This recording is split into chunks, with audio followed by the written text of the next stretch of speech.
Good morning, Dr. Sergienko. Good morning. Can you give us a little bit of an update on what's going on around the county right now with COVID? Sure, yeah, I'll start with what's happening in the county and then we'll kind of look at the state and the country as a whole. Within the county, I think the most pressing news, or big news if you will, is we have had our first outbreak in the Ewing wing at John C. Fremont.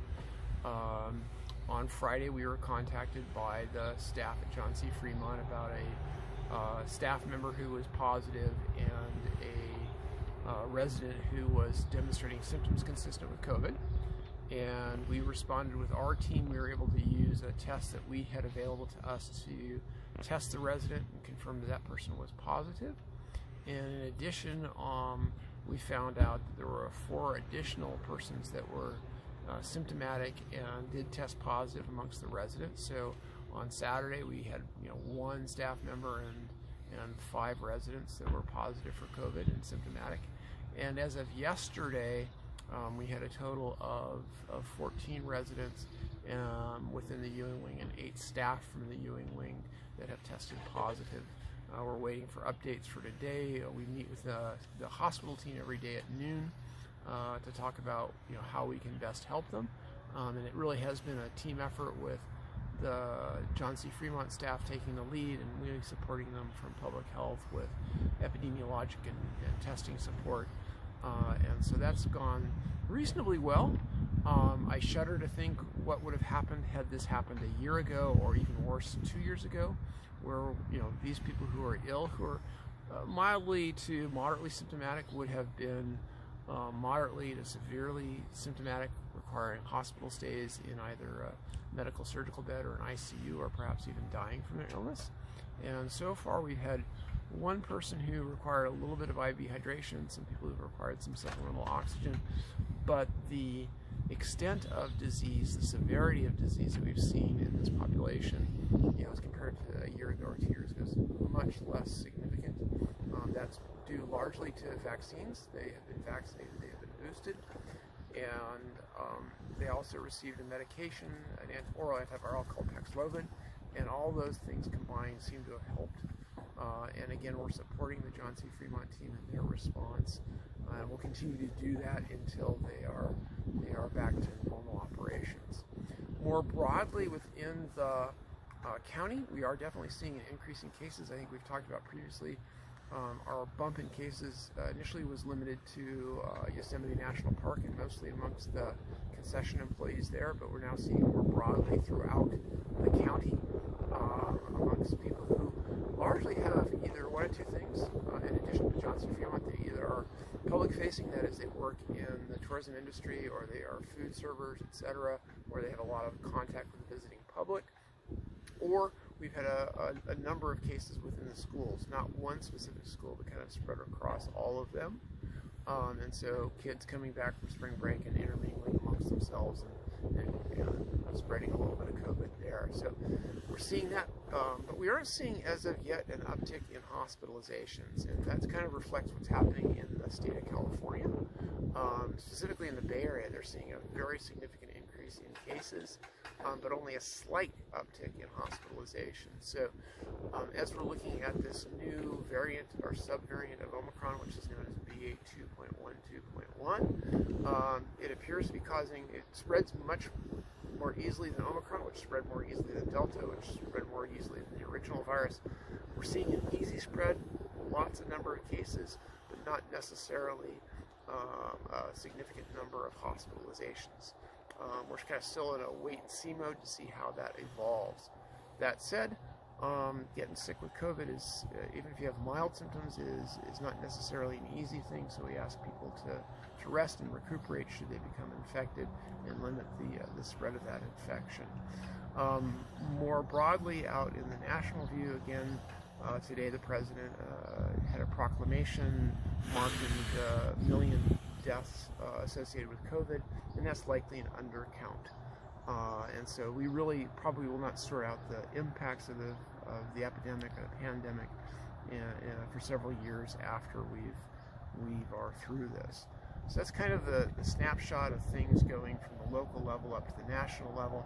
Still a lot of unknowns with this current wave or wavelet, but we may be, or we will be asking people to do what we've always asked them to do, that is stay home when you're sick, get tested if you're symptomatic.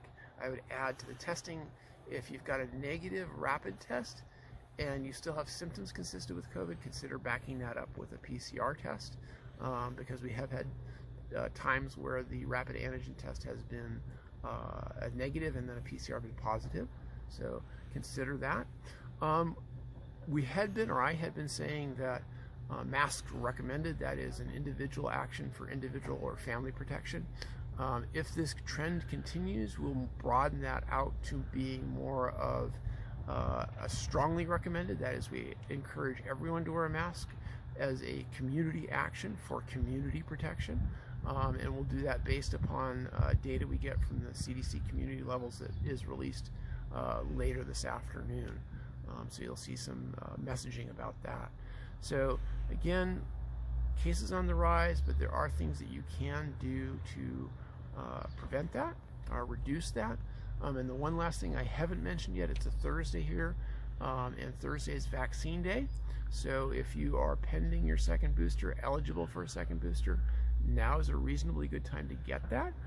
And if you've not started a vaccine, we highly encourage everyone to start their first series if they have not done so to date. So I think that's the brief COVID update here in Mariposa County. Could you share a couple of thoughts about the long-term impacts of COVID?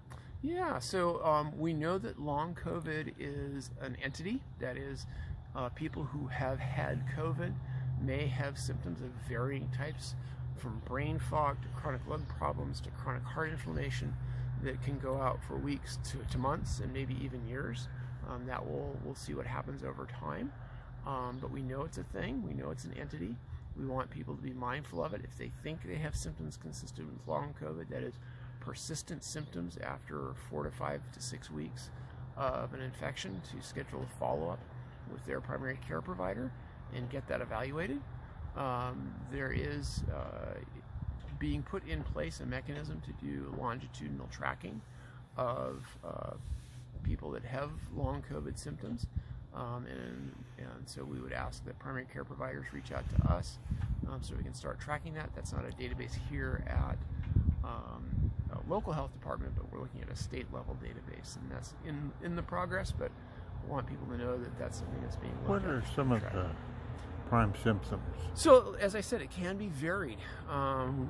It depends upon which organ system was most impacted by COVID when that person was infected. So I've heard people having problems with heart stuff, so heart inflammation, conduction problems within the heart's wiring, if you will, lung problems, chronic inflammation in the lungs that sounds like wheezing or exercise intolerance. Another thing we've heard a lot of is a brain fog.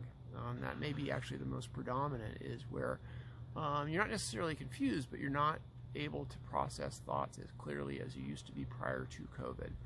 And then there are other sort of neuropsychological problems, depression, anxiety, that have occurred after hospitalization or even after having a case of COVID.